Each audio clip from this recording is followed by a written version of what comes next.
that's the gist when it comes to getting a registrar post. Depending on how things go, they will then call you back. Sometimes if you are like proper, like undeniably proper, when another post comes up, they can call you back for an interview. And then obviously, it's a given. That's if they really, really wanted you. And, let's say they had to take whoever who's been in the department. Another thing that I didn't highlight on is experience. So experience is a big thing, but it also isn't a big thing, because experience has to go hand in hand with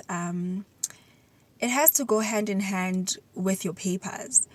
So experience, in as much as it counts, it has to be like backed up by, do you have primaries, do you have intermediates, do you have this, so in as much as experience counts, of you, for example, having worked as an MO for 20 years in that particular department, or in the rurals, wherever. Guys, it's really, it depends. Sometimes it can come down to how you conducted yourself in the interview and nothing else.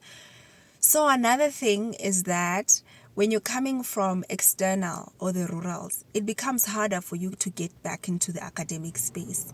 And I say that because, like I said, if they already know you in the various departments in the academic centers, they're more likely to take you. So it's also a disadvantage, like going to the rurals, but it's also an advantage in that you come back extremely like skilled and confident in the way you operate.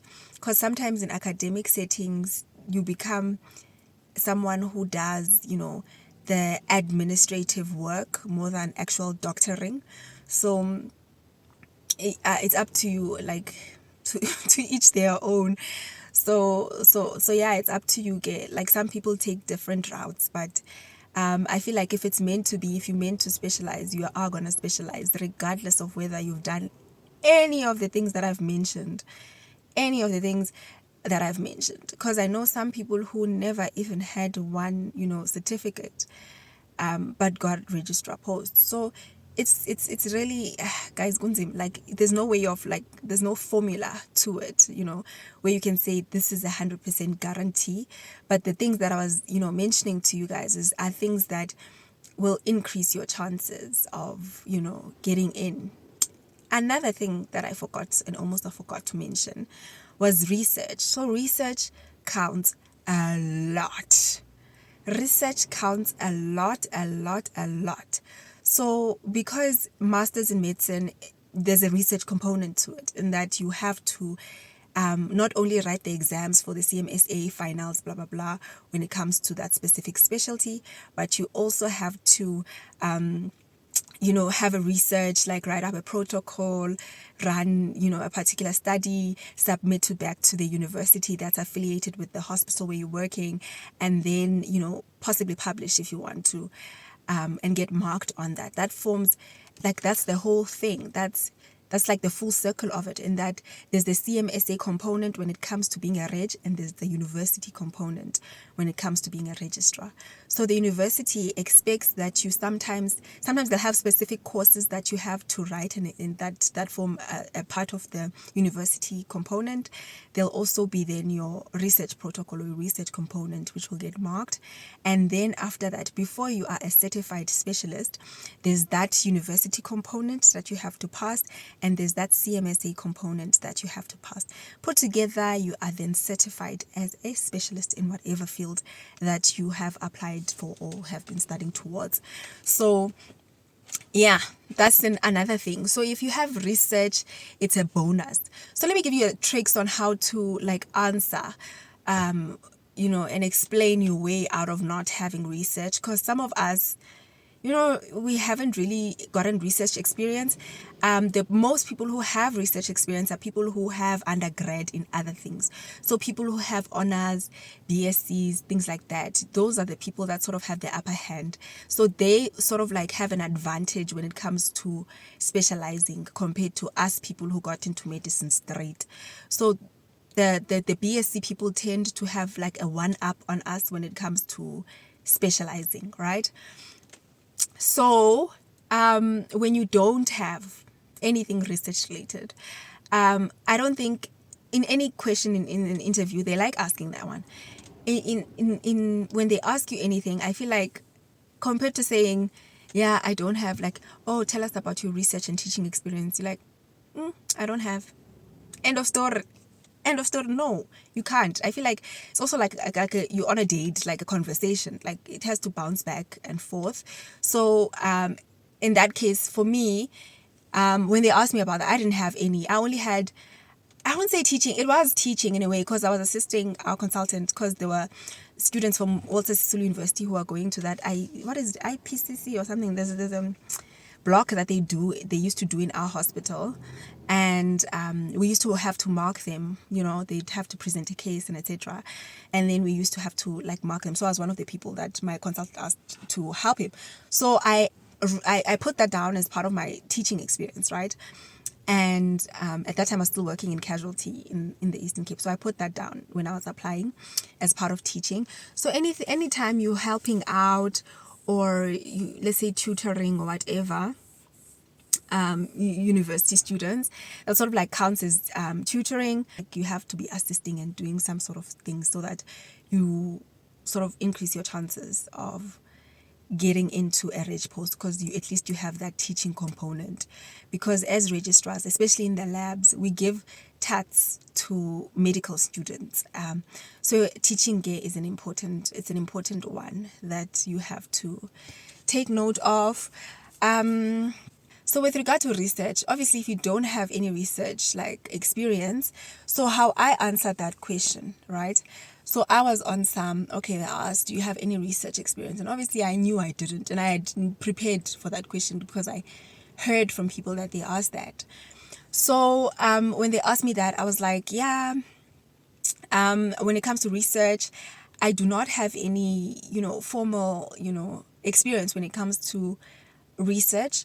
I have only, however, partaken in assisting registrars. Because as students, we assisted registrars like with data collection, data capturing and things like that.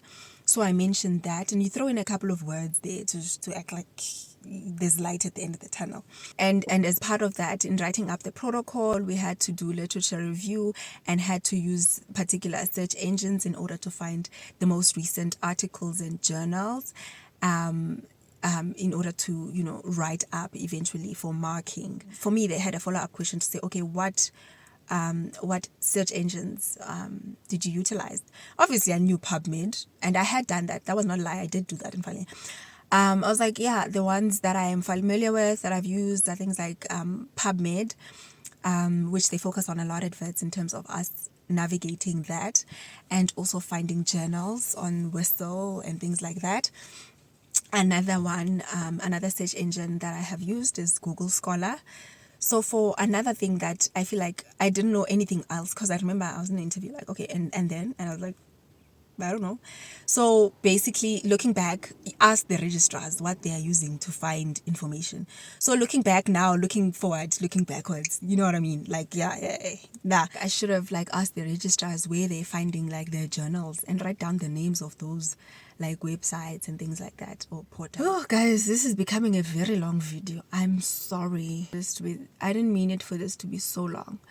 But it was just so hard, like putting everything in context, because I wish someone had done this for me also. So yeah, it would have helped so much. So that's how you answer questions that you don't know, So you can't really say no, end of story, because I don't think that's a good look.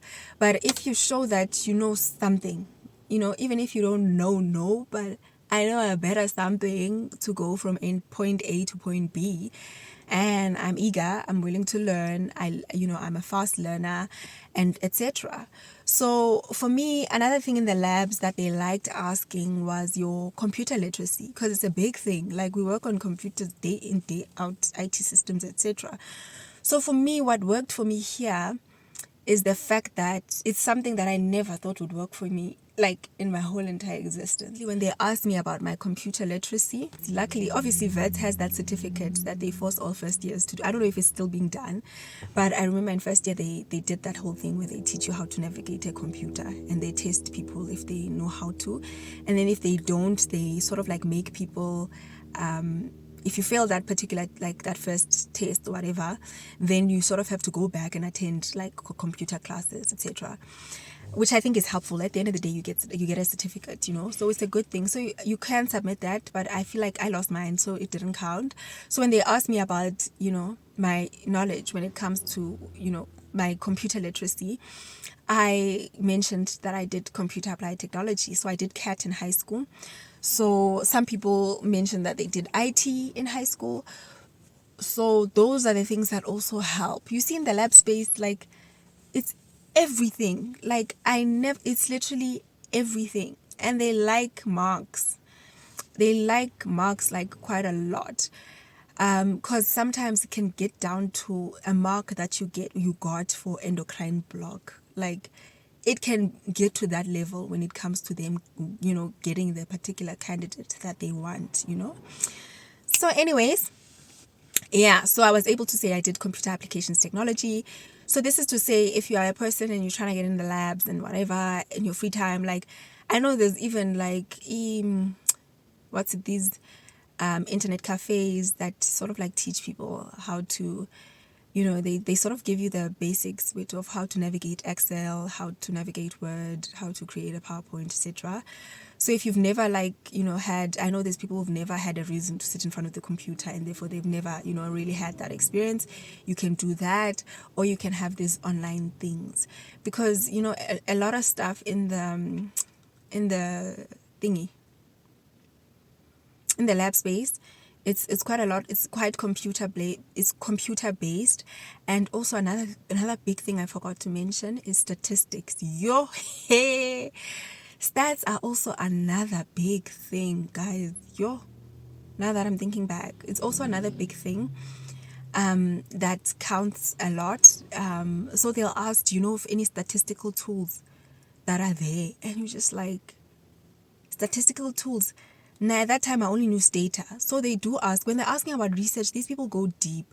That's why I was like, just have a basic, like, one word. Say, I don't know, but I've sort of like had experience, and I had, I've observed people who've used like data, like have an idea of, show them that, there's a light there. Like, I'm smart, but I don't know everything, but it's there, trust me, take me, So, like I said, sometimes it can get to the marks that you got in a particular block. This is where now the medical students are putting in a corner, like where you enter as medical students, right? So as a medical student, there's nothing much you can do. Like, you can shadow on holidays, you can go to a clinic, learn how to take bloods. Like, what can you do? Like, there's not much you can do but study. So if anything, make sure you study and you do well. Like I said, like, it's a good thing to be able to put on your CV that you got like more than 75 for like particular like years, etc. So those are things that sort of like make you stand out. So you have to sort of make sure that you get like good marks. Even if you get like B's, you can say, yes, I got like more than 70 for like forever, for the whole duration, or like from third year to this year, or from this year to this year, right? So even if it's not like particularly an A, but if like it's an achievement, like, then, put it down. So it is important that as a student, you try to like be proper, like try get good marks. Getting rich posts is going to get worse and worse in terms of the competition with, the coming years, because there's more of us now and there's less posts, and they haven't increased the number of hospitals. They haven't increased the number of, posts. So everything is still the same number, but there's more people. So it's getting worse and worse. So the only way to stand out, unfortunately, is if you get good marks. Then at least you stand a chance to at least get called back, to at least, fight for your life. The worst thing is not getting called back, So yeah, that's another important thing, is that you have to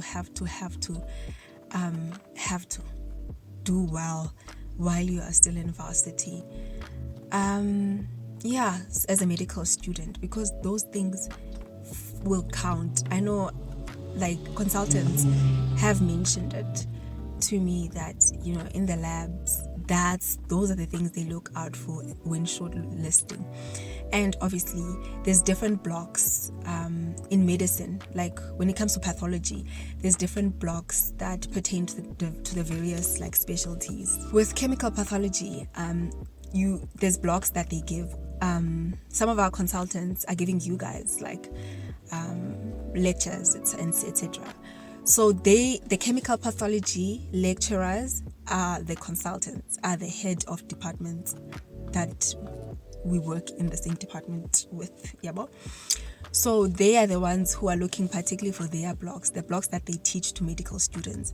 So when you are applying 7 years later and now you are applying for a reg post, they are able to pull back your or gain access. I know they're able to at first gain access to your records. I think even with the other universities, to see how did this person do during endocrine, how did this person do during renal. That's just ridiculous. I didn't even know they could do that, but apparently they can. So they do look at those things, guys. So it is important that you do very, very, very well in everything, because you never know what you're going to specialize in, right? So yeah, that's that when it comes to that. And then finally, we all have a fighting chance, and we all stand a chance, whether you're working in the rurals, whether you are not. There's always something to do. And I feel like especially if you're still at MO, you have so much time to do everything. You have so much time to write, you have so much time to attain all the things that you need to attain before you start applying, or while you are applying. It is up to you. So yeah, if there's anything that you want to ask me that I didn't touch on, make sure you link it down below. But like I said, I'm gonna try get a couple of people I know, others my friends. Even if we're meeting up, whatever, for anything social, I'll like literally steal 5 minutes of their time to ask them how they got in, types of things that they got asked, how they're finding the job. Another thing is, what do you actually do as that particular registrar in that particular field? I know it's something that interests me, and I know it's something that I didn't know before I got into the labs. But like I said, like I didn't even know I'd like what I was doing. Like I just went like head first. I was like, God, I trust you. I don't know what I want to do, and I'm gonna see. So what happens, I'm just trusting you to open the doors that will lead me to the life that I want to live. And I didn't even know about chemical pathology, but I got in. And after getting in, I'm like, oh my gosh, this is like, I don't even see myself having done anything else other than what I'm doing now. Like I'm just like, okay, thank you, Jesus. Like I'm just like, it wouldn't have been possible. And like I said, guys, even having done all the things that I enlisted, like at the end of the day, it's God who opens the doors, and sometimes it's meant to be and sometimes it's not. And sometimes you have to sort of like get to a point where you like trust that God is going to open the particular doors that you want open in your life. And I always take rejection as sort of like a guide to life. Like I cannot, like sometimes I look back and I'm like, oh my God, like no wonder that happened and that happened.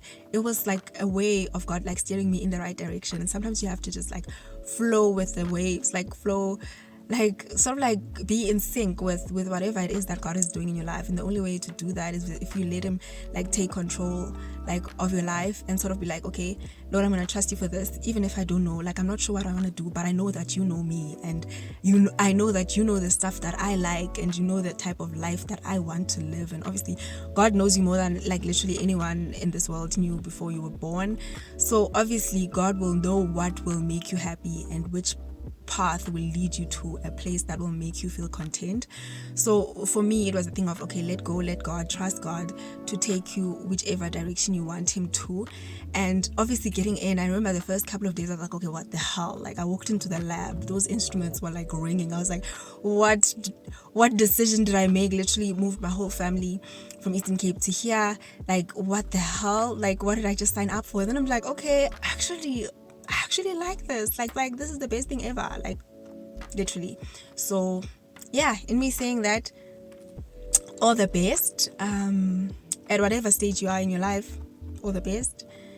Trust God and just pray. Sometimes you just have to pray, and whichever door is meant for you will open. Whatever is meant to happen will happen.